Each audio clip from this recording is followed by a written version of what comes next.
Olá, gente, tudo bem?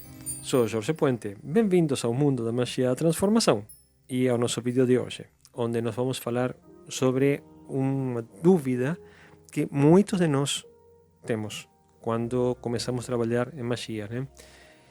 Que por que eu deveria trabalhar com, aspas, demônios, se no final das contas eles perderam a batalha contra Deus e seus anjos?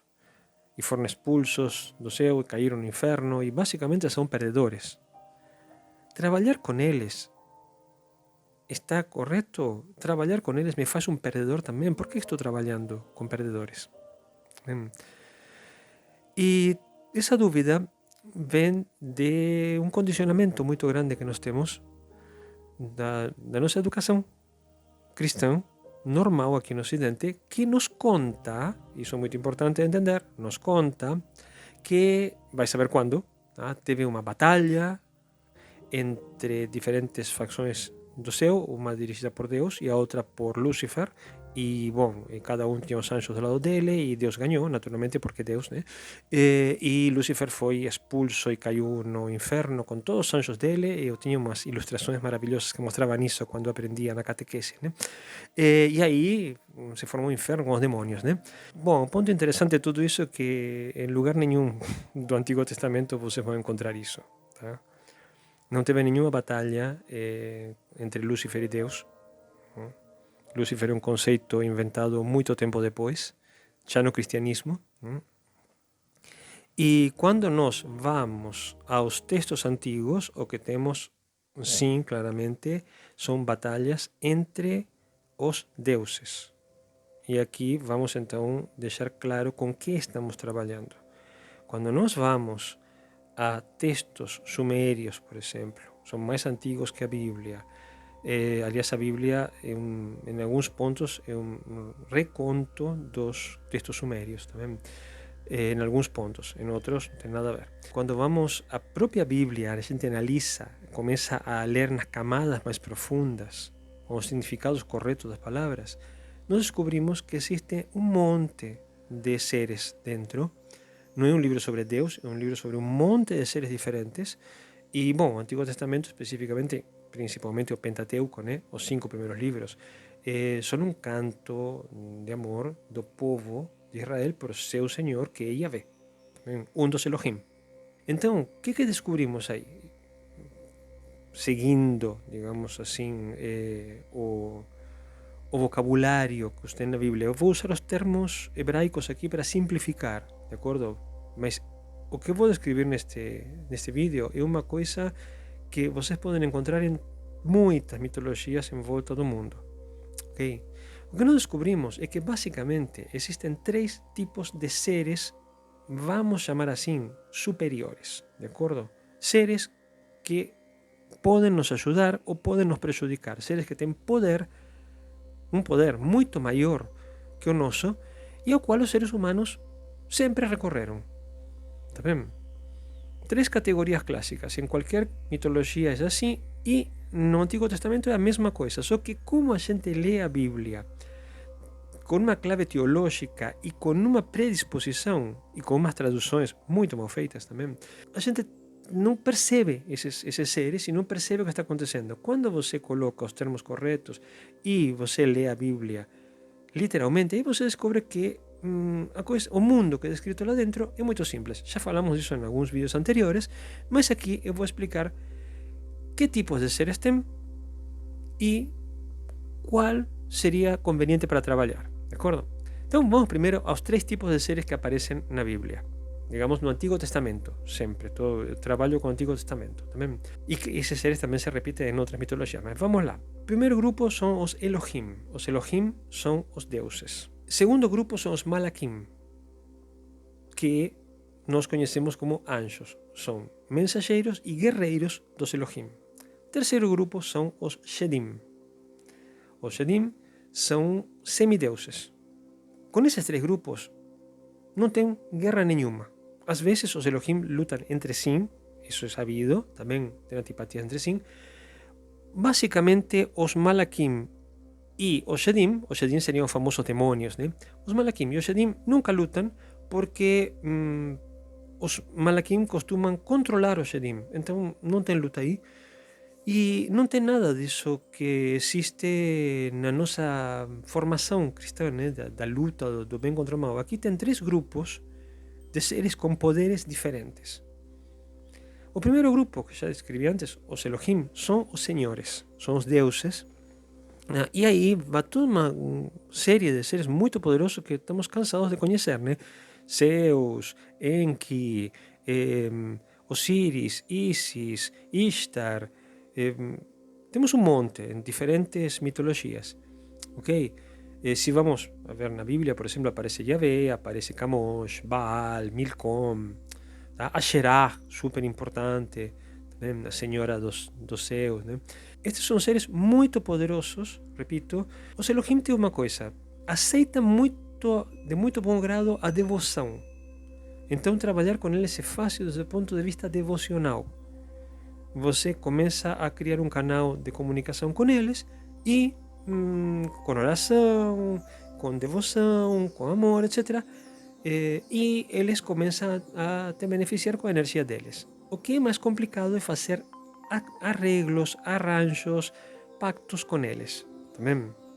Porque aí é um toma cá, dá lá, é mais complicado. Também. Os Elohim, quando fazem pactos, quando fazem alianças, eles costumam ser muito exigentes. Então, nem todo mundo está disposto a isso e nem sempre estão dispostos a se comunicar assim, diretamente.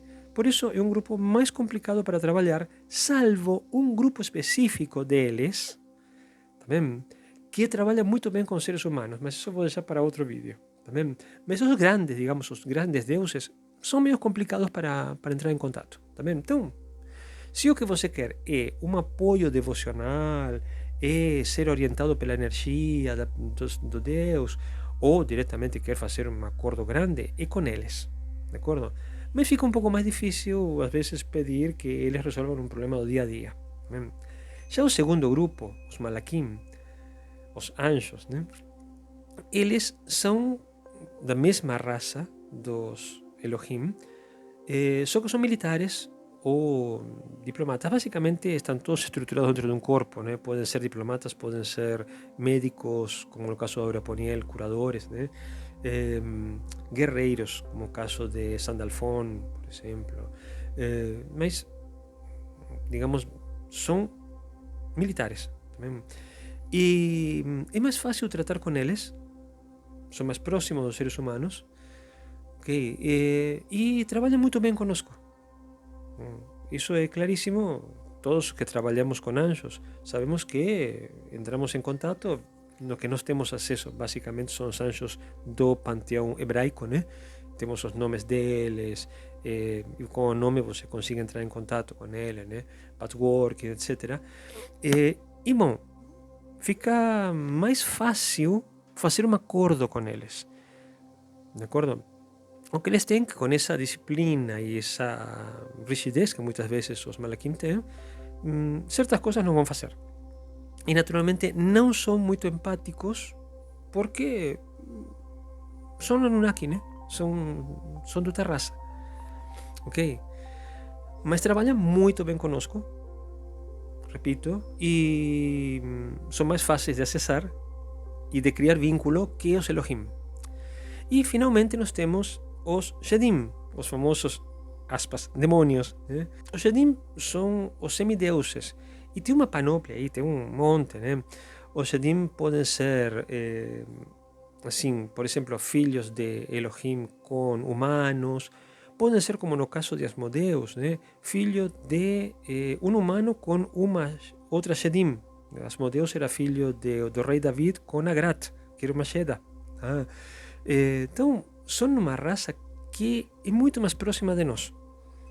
Muitos deles têm características humanas e se comunicam muito mais facilmente conosco, de acordo? E respondem muito mais rápido a pedidos do dia a dia. Então você pode chegar tranquilamente para um Shedim e pedir um emprego, a volta de alguém, do amor, etc. É muito mais fácil trabalhar com eles. O único que os Shedim têm, que às vezes é um pouco complicado, é que quando eles aparecem costumam ser um pouco assustadores, a maior parte deles. Ah, alguns, como Gremory, por exemplo, ou Vepar, não. Mas outros sim, dá um certo susto quando aparecem, porque aparecem com umas formas meio bizarras, né? Como para impor respeito. Depois eles rapidamente tomam uma forma humana, que é a forma deles, né? São metamorfos, basicamente. E a gente pode trabalhar tranquilamente com eles. Tá? Contando também que estes Shedim geralmente têm amplos exércitos de assistentes. Então são muito rápidos para conseguir as coisas. Como vocês podem ver, quando a gente analisa a situação destes seres, aspas, divinos, né? Sem a nossa lente da luta do bem contra o mal, e sim como que ela é uma estrutura de seres divinos e semidivinos, o único que você tem que decidir é com quem que você se encontra mais a gosto, com quem que você prefere trabalhar. Primeiro, o que você precisa? Porque se é um caso de você estabelecer um vínculo devocional para o resto da tua vida, de repente é conveniente você trabalhar com Elohim. Agora, se o que você precisa é arrumar um bom emprego, é muito mais fácil trabalhar com um Shedim. Se o que você precisa é proteção, por exemplo, os malaquim são ótimos. Como que você se sente? E outra coisa, às vezes tem pessoas, todos nós, podemos nos sentir mais cômodos ou mais incômodos com alguma destas categorias. Pode ser que me sinta mais cômodo trabalhando com anjos, por exemplo. Então trabalha com anjos. Não, uma vez que a gente entende isso, perde-se muito dos preconceitos e fica muito mais fácil, muito mais simples escolher com quem trabalhar. Simples assim. Eu vejo o que eu preciso e qual destas categorias é mais adequada para o que eu preciso. Isso em primeiro lugar. E em segundo lugar, posso considerar também com quem que eu me sinto mais cômodo trabalhando. Com quem que eu quero trabalhar. Então, com essas duas ideias na mente, vocês podem ter um acesso muito mais simples, mais descomplicado e sem preconceitos a 3 tipos de seres espetaculares que estão na nossa volta e que sempre nos acompanharam. Tá bem? E bom, pessoal, com isso espero ter ajudado um pouco vocês no mundo da magia e na hora da escolha da entidade com quem vocês vão trabalhar. E lembrem-se, muitas coisas não são para o resto da vida. Vocês vão trabalhar durante um certo tempo. Vejam com quem que vocês querem trabalhar. Como falo sempre, obrigado por estar aqui comigo, dividindo todos estes temas. Se a Deus ou Deus estão de acordo, a gente se encontra no próximo vídeo. Sim, um grande abraço a todos.